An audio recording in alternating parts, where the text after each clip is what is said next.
Greetings, opera lovers. Live from Pittsburgh, it's Rona. I have my headphones on because I just spent the last 4+ hours listening to Le Nozze di Figaro, The Marriage of Figaro, live streamed from the Met. It was opening night of the new season, the 2014-2015 season. And aren't we all glad that the summer drama is over? We have a full season ahead of us. It was a very anticipated event, and there was a lot of buzz about the opera before tonight even happened, because one of the lead singers withdrew with just a few days before the opening, and that was Marina Poplovskaya, who withdrew for vocal reasons. She's been in poor health vocally over the last few years, and I think she is going to take a well-deserved rest, and hopefully she'll come back and sing as beautifully as she did when I first heard her as Liu in Turandot. Taking her place was someone making her Met debut. Can you imagine the weight on your shoulders, making your house debut, not in some little role, but in one of the lead roles on opening night? And that fell to Amanda Majeski, and I'll get to her later. So I have a little cheat sheet with all the singers that I'm going to have to refer to. Unfortunately, my little iPhone, where I put down all my notes, goes on and off, so I'll have to wake it up every now and then. Starting off, we get the overture, and this is just a little aside. When I was a student teacher, and I was teaching in a local high school for a music appreciation class, I played the overture to this opera and asked the students what they thought this music was about. And someone raised their hand and said, "It sounds like people are running all around the house and doors are opening and closing." And it reminded me that this is why Mozart was a genius. In this overture, he gets the whole mood of the opera right away. So that was a very good thing that he did that for this opera. And the Met Orchestra played it absolutely beautifully with Mr. Levine conducting it exquisitely. And then we get the start of the opera. Of course, it's called The Marriage of Figaro, and Figaro was played by the Russian bass baritone Ildar Abdrazakov. I've heard him many times, and I think he's a very good singer, but he doesn't have anything special to me that makes me want to hear him more. But he's totally acceptable and very good. I know many people really enjoy his singing, and that's great. Playing the role of Susanna was Marlise Peterson. I've heard her before as well, and I think she's an absolutely lovely singer. She started out the evening just a little bit, maybe it was nerves, whatever, but after a few notes, she just totally got into the character and was wonderful. Later in the first act, we meet some other major and minor characters. Here come the minor characters. First, the major minor character is Cherubino. Tonight, it was sung by Isabel Leonard. And again, she's a lovely singer, but I just don't find there's anything really special about her.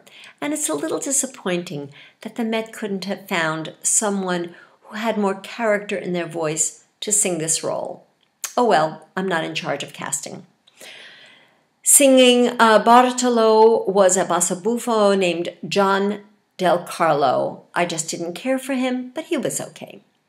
Basilio, somebody whose name I've never even seen, was Greg Federley. I loved him. He had such a nice, funny voice. It was a voice filled with character, as it should be. Playing the role of Marcellina was Suzanne Menzer. I've heard her several times in her career, and when she was much younger, she had a lovely voice. But now she doesn't. And it's really surprising that an opera house of such stature and for the opening night, that they would choose somebody like this. That was the most surprising choice to me of the casting.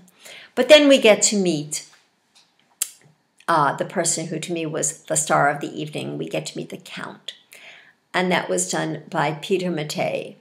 I could probably go on for at least 5 minutes about what I think about Mr. Mattei's voice. To me, it is just gorgeous. It's just a thing of beauty. You could listen to it forever. It's got an exquisite timbre. He's just a great singer. What can I say? Coming on in the opening the second act, they did acts 1 and 2 together, singing the role of the Countess, was Amanda Majeski. And of course, she has to come out and sing an aria with totally no preparation, no recitative. She just has to come out and sing this really iconic aria, Por Amor. And I felt that she was nervous. I think she has a very beautiful voice, and I would like to give her a free pass for tonight. I think it's an instrument that is very worthwhile to listen to. I think she's a good musician, but I think the weight of the responsibility was evident in her voice as she sounded a little nervous, and who wouldn't be? Later on in the opera, we get to meet Barbarina. Who would know that someone I never heard of before, Ying Fang, would be such a beautiful singer? This woman just really sang her heart out for her little aria and the little bit that she has to sing.